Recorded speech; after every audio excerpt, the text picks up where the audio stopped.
Bonjour à tous. Et merci à toute l'équipe de Sainte-Croix-en-Jarret pour m'avoir invité, d'avoir organisé cette journée.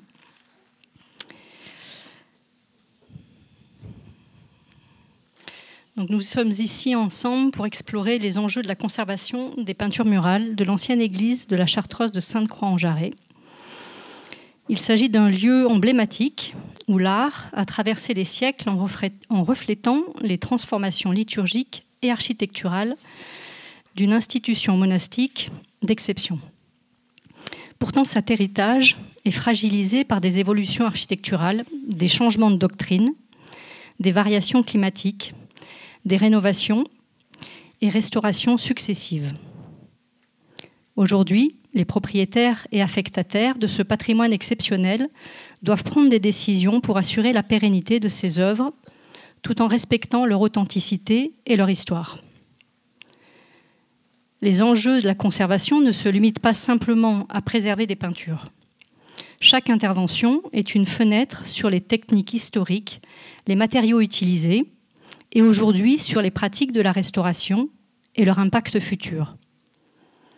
Les restaurateurs d'aujourd'hui doivent jongler entre ces éléments pour établir un protocole qui non seulement préservera les œuvres, mais permettra également de restituer, autant faire que se peut, de la manière la plus fidèle possible, l'intention originale des artistes et de leurs commanditaires. Je vais structurer mon intervention autour de plusieurs points clés. Premièrement, nous discuterons de la chronologie des peintures murales de l'ancienne église de la Chartreuse, grâce à l'étude également de Mathilde. Ensuite, nous explorerons les études scientifiques et techniques qui ont été réalisées pour poser un diagnostic des peintures. Nous aborderons enfin les limites de la conservation et de la restauration.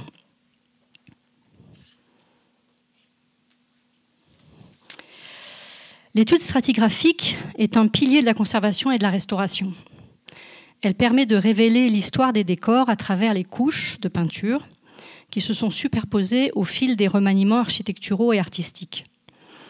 À la Chartreuse de Sainte-Croix-en-Jarret, les études stratigraphiques en recherche de décors peints ont été menées dans deux principaux espaces, l'ancienne nef et le chœur, ou le chevet, de l'église médiévale.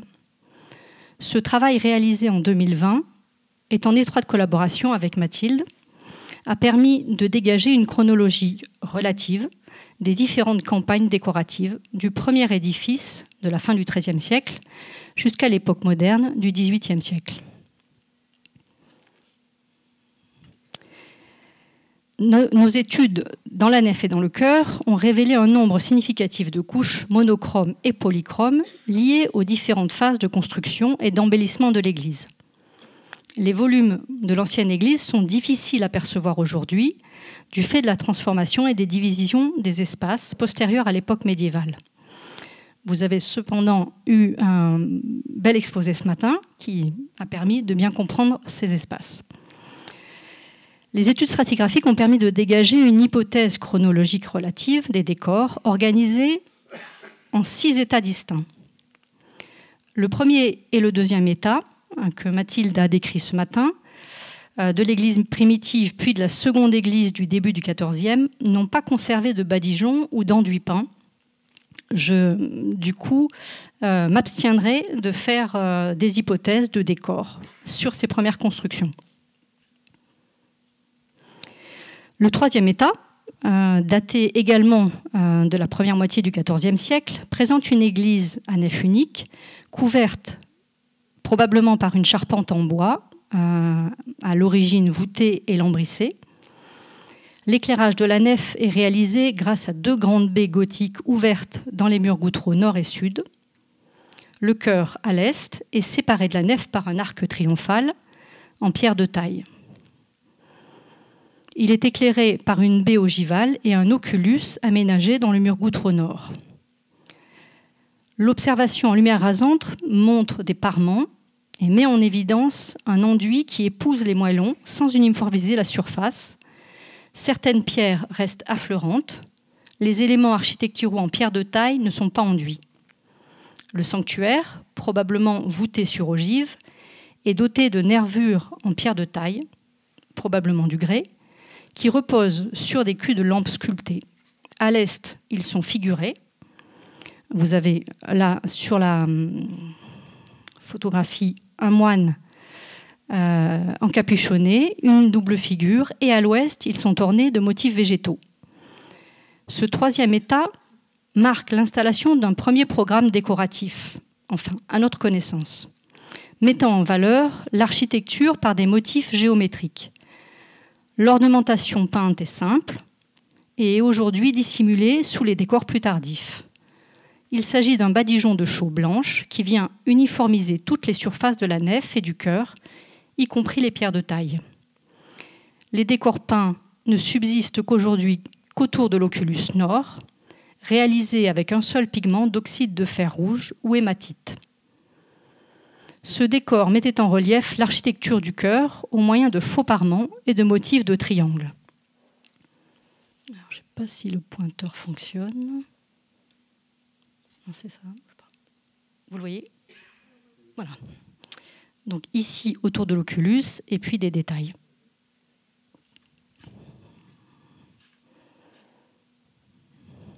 Le quatrième état, toujours au XIVe siècle, introduit des peintures plus élaborées, un programme décoratif qui établit des différenciations de traitement en fonction des espaces et de leur sacralité. Dans la nef, le décor peint est un faux appareil de pierre grise à joint blanc unique, visible dans la partie supérieure de la nef, sur le pignon, à l'ouest, jusqu'à l'arc triomphal. Ce décor imite probablement la pierre noire de Volvic. Et comme nous l'avons vu ce matin, le décor n'est présent qu'en partie haute de la nef, d'où l'hypothèse de la présence de stalles qui couvraient les parois. Le décor de faux appareils gris et blanc est surmonté d'une frise haute de rubans plissés et larges qui marque le départ de la charpente en bois. Cette frise court sur les murs nord et sud, au niveau haut des baies. Les fenêtres sont mises en valeur par un double bandeau ocre jaune et rouge cerné d'un filet noir. Les ébrasements sont décorés par un second faux appareil, une alternance de 2 ou 3 claveaux jaunes et d'un claveau rouge, séparés par un large joint blanc traversé d'un filet noir. Vous les voyez ici. L'arc triomphal, côté nef, est également l'objet du même soin décoratif. Dans la continuité de la nef, la décoration du chœur gothique marque une rupture. On pénètre dans l'espace le plus sacré de l'édifice. Contrairement à la nef, les parois du chœur sont blanches. Une large frise de 60 cm de haut, plus large que celle de la nef, court alors au niveau des retombées des nervures de la voûte d'ogive. Cette frise est constituée de rinceaux alternant feuilles d'acanthe rosées et bleues, liés par des liens jaunes et encadrés de bandeaux rouges et jaunes. Au-dessus de la frise, on entre dans l'espace céleste. Les écoinçons des lunettes sont bleus, aujourd'hui qui apparaît vert, du fait de l'altération de l'azurite par oxydation en malachite. Une frise à décor géométrique de rubans pliés, similaire à celle observée dans la nef, longe les arcs formerés de la voûte.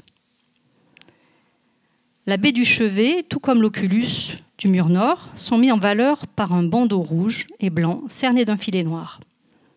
L'encadrement et les pieds droits de la baie sont recouverts d'un faux appareil similaire à celui des baies de la nef.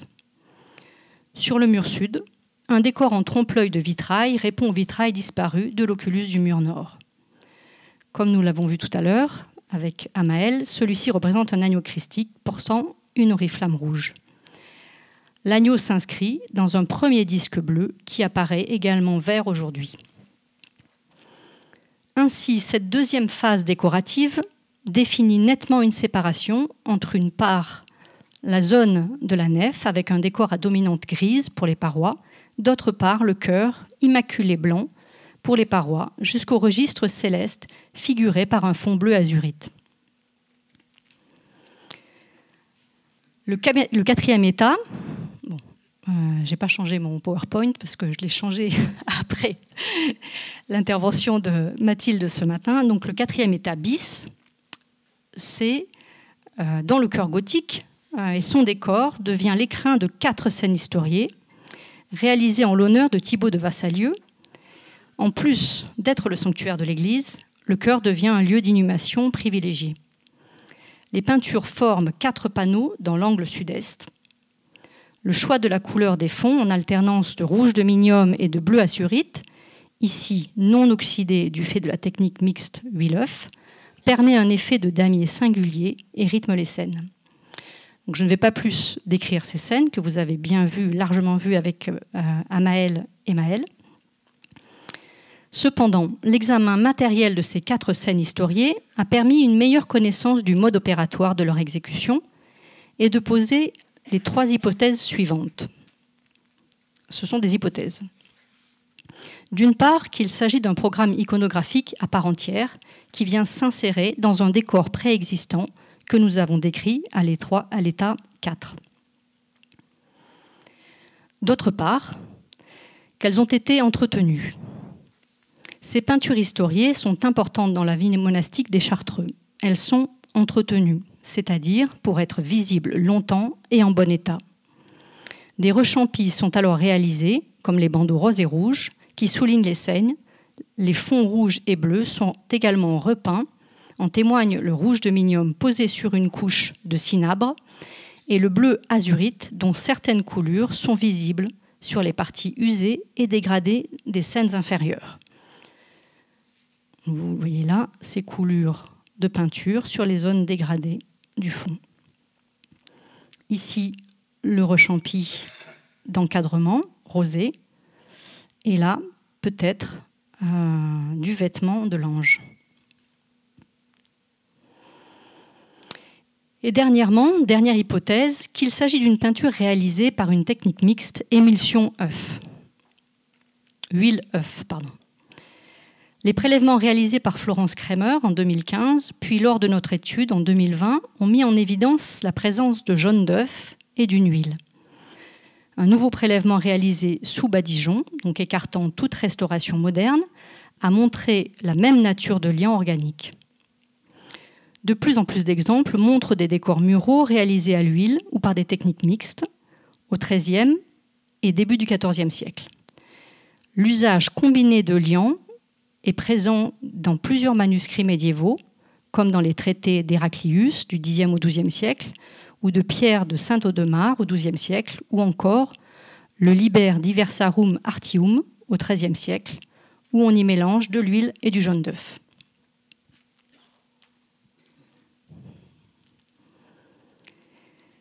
Le 5e état, donc il faut lire 5e et 6e état, correspond à un changement dans la liturgie des Chartreux et de l'influence des descendants de Thibaut de Vassalieu, probablement.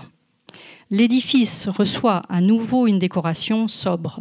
Les peintures historiées disparaissent sous un premier badigeon blanc qui est orné d'un décor de frises hautes dont nous observons encore des figures d'anges ailés, des motifs de croix pâtée, des fleurs de lys et des décors à 5 branches. Et des étoiles à 5 branches. La frise est très fragmentaire, cependant elle est nettement visible paroi nord, est et sud et se poursuit sur l'arc triomphal dans la nef. Donc vous voyez ici un petit visage d'ange, ici la croix pâtée et là des ailes d'ange. Le 6e état, ici, probablement au XVIIIe siècle, marque un changement fondamental dans la physionomie de l'église. L'édifice médiéval est délaissé au profit d'une nouvelle église au sud de la nef. L'arc absidial est muré, formant 2 salles. L'ancien chœur devient salle capitulaire et la nef médiévale sacristie. La baie nord dans la salle capitulaire est percée. À la suite de cette transformation fondamentale, se succèdent 3 badigeons blancs de propreté. Sur le premier, une croix tréflée de Saint-Maurice est exécutée mur sud au-dessus de la nouvelle porte d'entrée de la salle capitulaire et un petit crucifix est peint mur nord indiquant l'emplacement d'un autel dans la sacristie. S'ensuit les 2 badigeons blancs qui vont faire oublier définitivement toute forme de décoration polychrome. Cette hypothèse chronologique relève non seulement l'évolution des ornements et des décors, mais aussi les choix esthétiques en étroite relation avec la liturgie qui a marqué l'histoire de l'Église.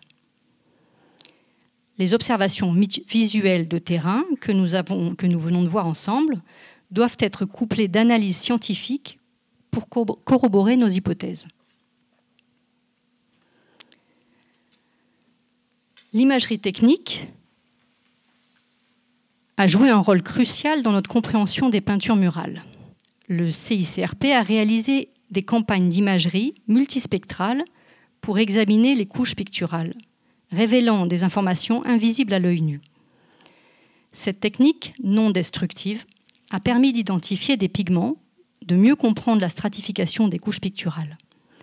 Ces informations sont essentielles pour établir des protocoles d'intervention adaptés, un suivi des interventions futures, en tenant compte des matières picturales et en minimisant l'impact des restaurations contemporaines. Les prises de vue ont été réalisées sur les peintures historiées de l'angle nord-est. Ici, vous avez un exemple des prises de vue des scènes paroi nord. Les prises de vue ont été faites en partant de la gauche, en lumière directe, naturelle et noir et blanc, ce qui permet une documentation extrêmement précise à un instant T. Ensuite, sous éclairage semi-rasant, avec la mise en évidence des reliefs, des enduits, de la matière picturale. Ensuite, sous la fluorescence ou rayonnement UV, avec la mise en évidence et la localisation de matériaux ayant une fluorescence, comme par exemple les liants organiques. Puis en privilégiant le rayonnement infrarouge, avec la mise en évidence possible du dessin préparatoire et des repentirs. Enfin, en fausse couleur, infrarouge, c'est une image qui est obtenue par combinaison de l'image en lumière directe avec l'image en privilégiant le rayonnement infrarouge. Pour une même couleur, cela permet la mise en évidence de matériaux différents.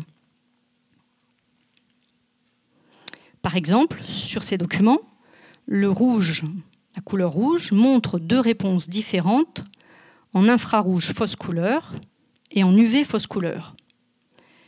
La figure montre que le pigment rouge donne une réponse jaune à orangé en infrarouge fausse couleur, d'une part, et d'autre part violet en UV fausse couleur. Par référence aux bases de données du CICRP, deux pigments peuvent contribuer à cette couleur. Le minium, qui apparaît en jaune, et le cinabre, qui apparaît en orangé en infrarouge fausse couleur. Nous avons couplé l'étude par imagerie d'analyse physico-chimique pour déterminer si l'on est en présence d'un mélange ou de plusieurs couches d'un seul pigment, plus ou moins usé. Grâce à cette technologie, une fabuleuse documentation est disponible pour suivre et minimiser les interventions futures. Les prélèvements de matière ont été réalisés à la fois en 2015 et en 2020 et analysés par les laboratoires du CNEP et de Sinopia Expertise. Ils mettent en évidence les matériaux suivants. Pour les pigments, un bleu azurite, comme nous l'avons dit, de la malachite à la fois utilisée pour sa coloration verte, mais aussi en résultant d'une dégradation de l'azurite, des ocres, du cinabre en couche résiduelle, du minium, des feuilles métalliques d'étain qui constituent les étoiles. Pour les liants, nous avons mis en évidence du jaune d'œuf, du carbonate de plomb ou céruse et de l'huile de lin. Trois autres matériaux ont été mis en évidence. De la cire d'abeille, probablement un fixatif postérieur, un copolymère acrylique, une résine phénolique. Il s'agit là, pour ces trois derniers éléments, de matériaux de restauration servant de fixatif ou de consolidant. Dans l'exemple que vous voyez, comme l'avaient soulevé les clichés de l'imagerie spectrale du CICRP, les analyses réalisées par Sébastien Haas de Sinopia présentent deux rouges de nature différente, une couche de minium et une couche résiduelle de cinabre, le vermillon. La dernière superposée à la première en couche seule et non en mélange. Ceci abonde à nouveau dans le sens de rechampi des fonds des scènes rouges.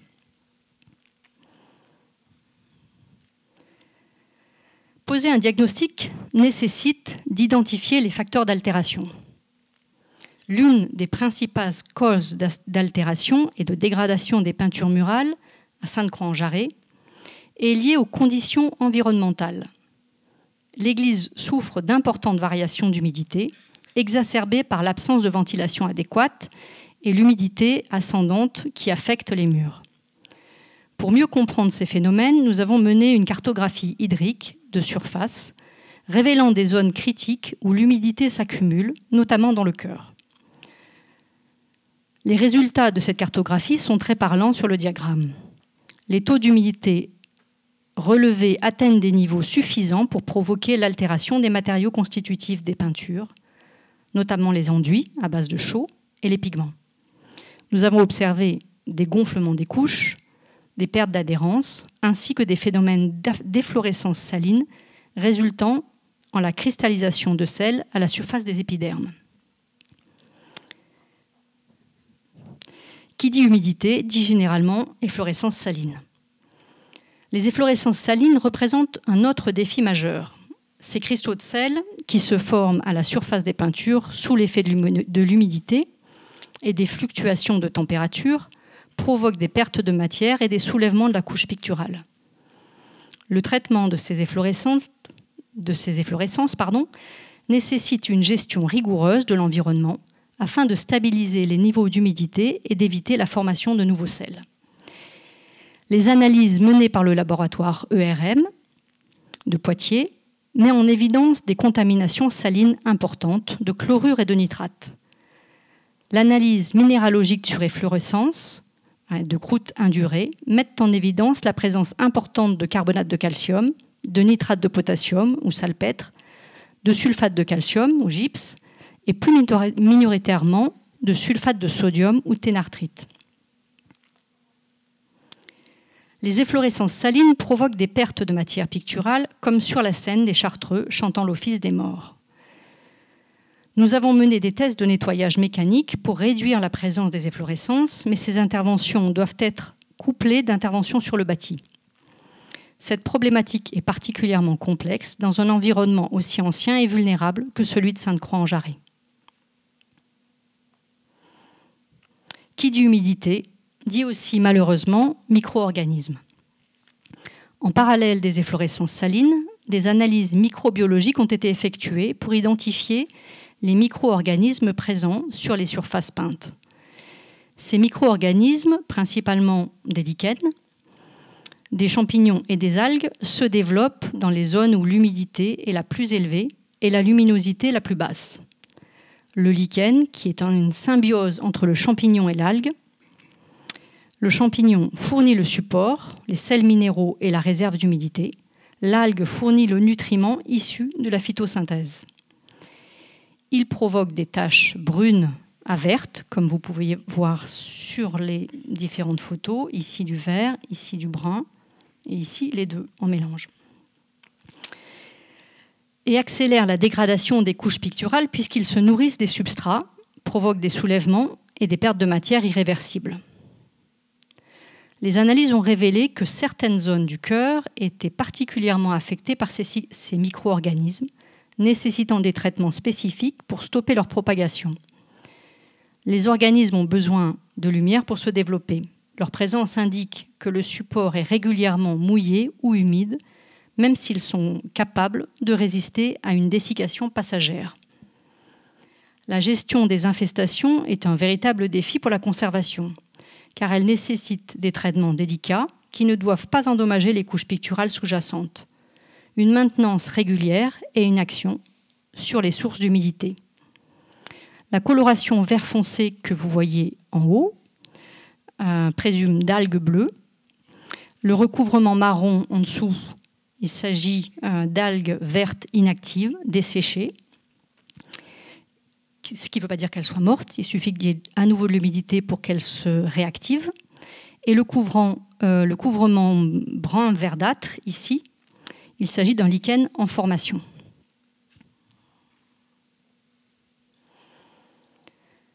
Les interventions de restauration passées, bien qu'effectuées dans un souci de préservation, ont souvent introduit des matériaux modernes qui, bien que compatibles avec les matériaux originaux, en faussent la nature.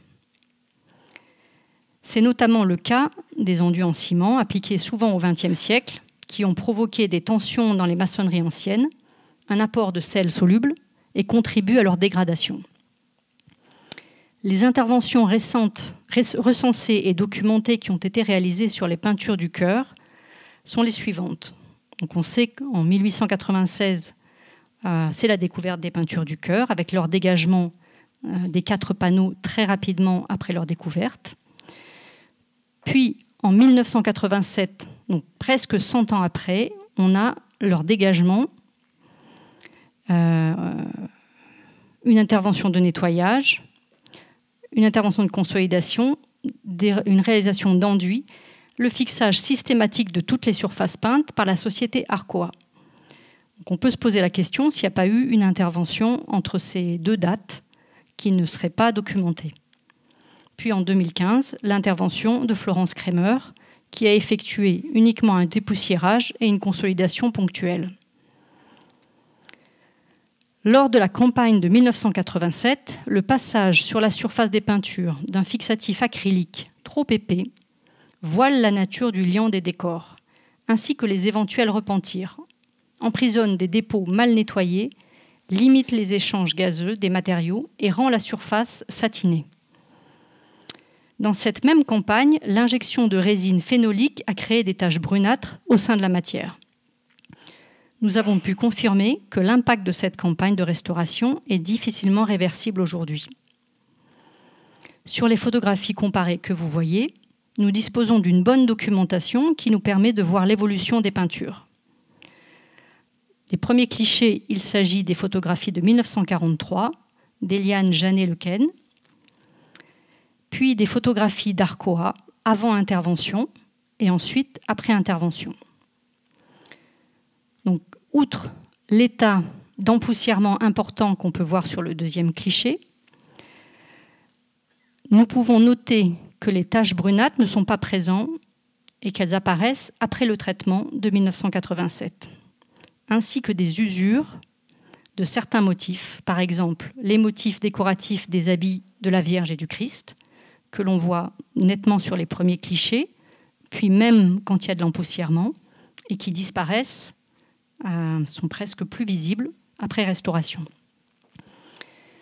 Ce qui montre malheureusement une consolidation inadéquate et un nettoyage trop poussé. Ces interventions pensées par leurs contemporains comme des solutions irréprochables soulignent également les limites de notre approche actuelle. En effet, chaque intervention doit être pensée non seulement comme une réponse immédiate aux dégradations, mais aussi comme une solution durable qui prendra en compte l'évolution des matériaux dans le temps. Dans certains cas, ne vaut-il pas mieux s'abstenir qu'intervenir ? Au cours de nos interventions de 2020 et 2023, nous avons également réalisé des tests de dérestauration visant à retirer certaines couches de fixatifs appliquées lors des restaurations antérieures. Ces tests se sont révélés très complexes, car les couches modernes sont souvent fortement adhérentes et difficiles à retirer sans endommager les couches picturales sous-jacentes qui ont fait l'objet de ce fixatif. Nous avons expérimenté plusieurs techniques de décrassage, notamment des solutions aqueuses douces et des solvants à faible impact, pour retirer les accumulations de crasse dans les zones les plus sensibles.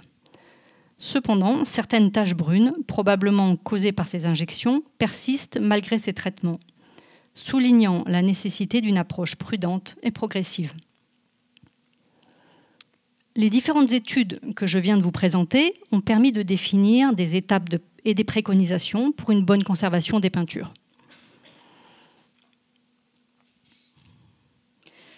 En conclusion, les peintures murales de la Chartreuse de Sainte-Croix-en-Jarret illustrent parfaitement les défis complexes de la conservation-restauration.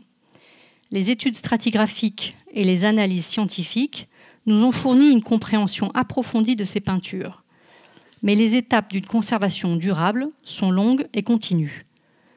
L'étude archéologique couplée d'une étude technique ont permis de replacer les différents programmes décoratifs dans l'évolution du bâti. L'observation en imagerie a permis de montrer qu'un entretien a eu cours dans les périodes anciennes pour préserver la lisibilité des scènes en l'honneur de Thibaut de Vassalieu, jusqu'à sa disparition sous des badigeons blancs, probablement au XVIIe siècle. Les analyses de la nature de matériaux présents révèlent une technique d'exécution mixte par un mélange huile-œuf. C'est un nouvel exemple de peinture murale de l'emploi de cette technique dès le XIVe siècle. Ces peintures qui nous rappellent à quel point notre patrimoine est fragile. Les défis actuels auxquels nous sommes confrontés sont nombreux, allant des variations environnementales aux interventions passées qui ont modifié l'intégrité des peintures. Ceci nous amène à une grande humilité en tant qu'intervenant direct sur ces œuvres. Bien heureusement, grâce à l'imagerie technique, aux études stratigraphiques et aux analyses scientifiques, nous avons aujourd'hui une meilleure compréhension de ces peintures et des stratégies de conservation à adopter. Nos interventions doivent être pensées dans une perspective de long terme afin de préserver ces trésors tout en respectant leur histoire et leur authenticité. À l'horizon 2025, d'autres travaux de conservation et de valorisation vont permettre de préserver ce précieux témoignage et peut-être d'en faciliter sa lecture dans un bâtiment profondément remanié. Je vous remercie de votre attention et suis à votre disposition si vous avez des questions.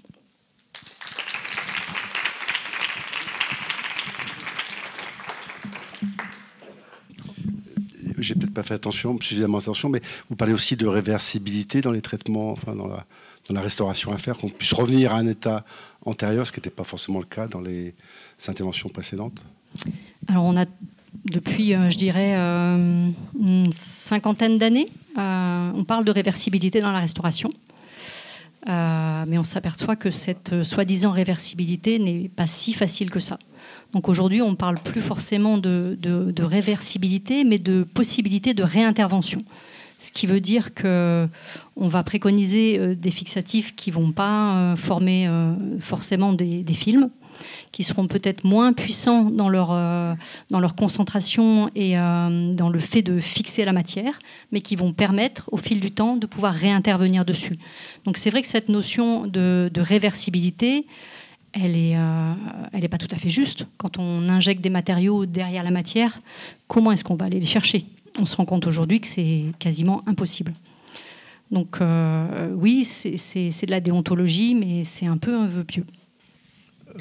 Vous n'avez pas, dans les agressions des peintures, vous n'avez pas parlé de la lumière. C'est pas un facteur dans la peinture murale qui est le plus agressif, parce qu'on utilise, les peintres connaissaient cette problématique et ils utilisaient des pigments qui résistaient à la lumière. Donc c'est pas un facteur de dégradation. La lumière va plutôt provoquer d'autres dégradations. La chaleur provoquée par la lumière peut provoquer des variations de température qui vont provoquer des décollements. On l'a vu, l'assèchement. Donc, si on est en milieu humide, l'assèchement, à un moment donné, va provoquer des efflorescences salines. Voilà. Mais la lumière elle-même, elle est dangereuse pour tout ce qui est des matériaux, du papier, des textiles. Mais moins en peinture murale, sauf si on emploie des pigments qui sont fragiles vis-à-vis des UV, mais c'est rarement le cas. Oui, alors moi j'avais une question sur le... Enfin, je conteste pas du tout le côté huile-œuf pour le 14e, hein, mais savoir si on avait pu déterminer si c'était quand même plutôt en lien avec la couche originelle ou les repeints, et notamment la question cinabre-minium, parce que j'ai vu le nom de Sébastien Haze et je sais qu'il avait beaucoup travaillé sur les altérations du minium, parce que... Alors, le minium n'a jamais été utilisé dans l'Antiquité parce que ça ne supporte pas la fresque, mais au Moyen-Âge, ils l'ont un peu utilisé et ça ne supporte pas la fresque, donc ça devient noir. Enfin, voilà. Et donc là, savoir si l'utilisation du cinabre elle avait été mise en relation avec un noircissement du minium par endroit ou pas du tout. Alors, on n'a pas observé cette altération, peut-être du fait de la technique huileuse qui protège de l'oxydation.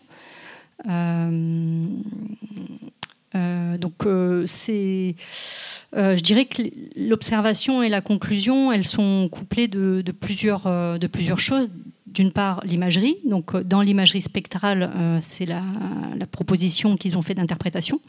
Sébastien Haas a fait la même proposition.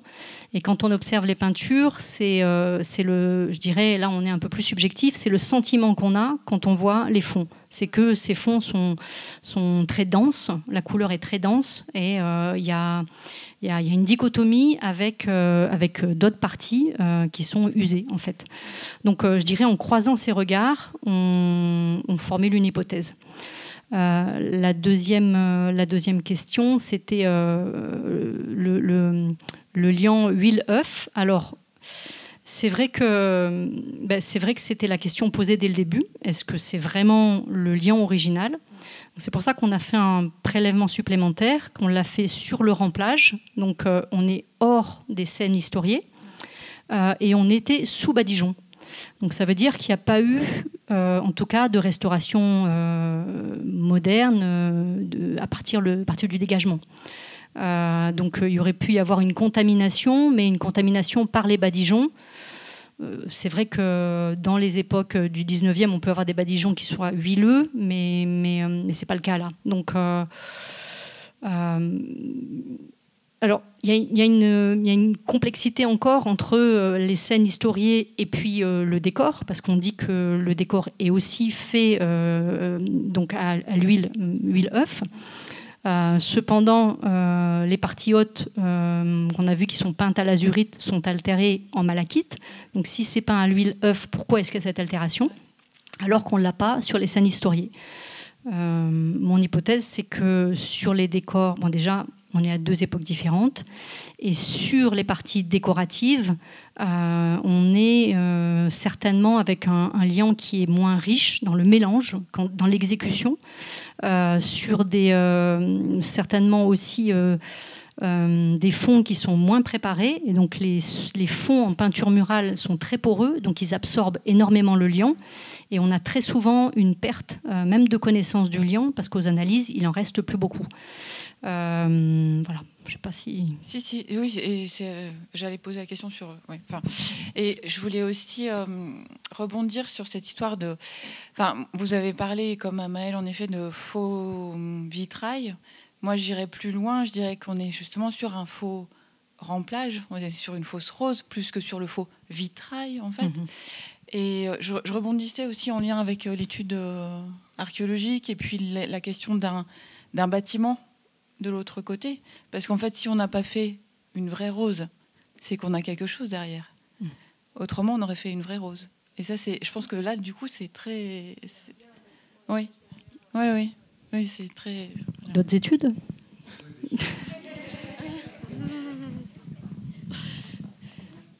Oui, en effet. Oui.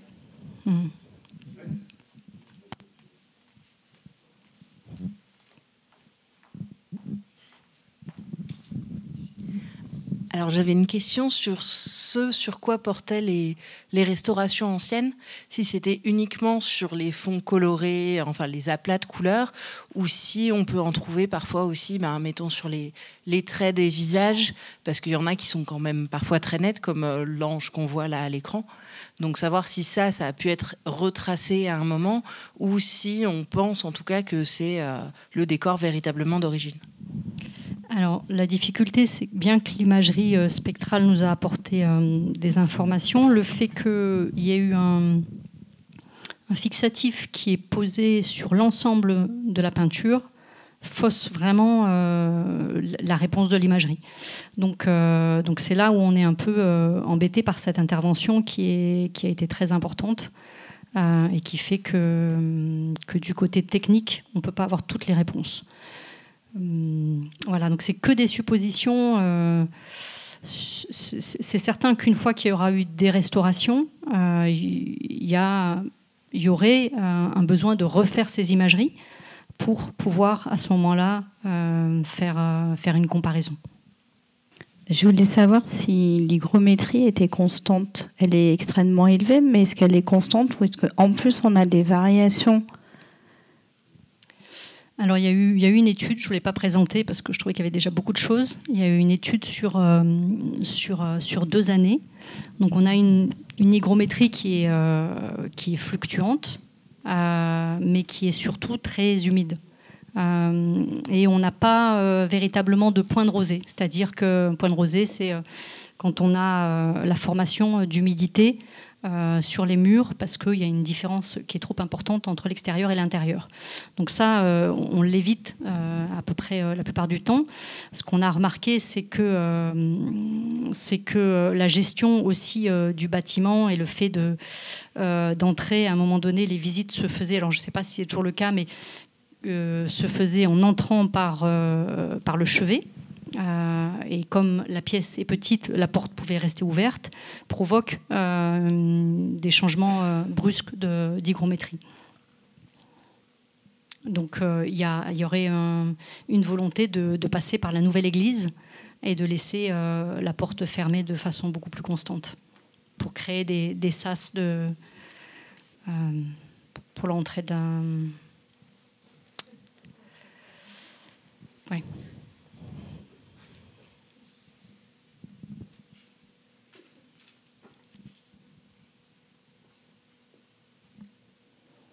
Eh bien, merci beaucoup.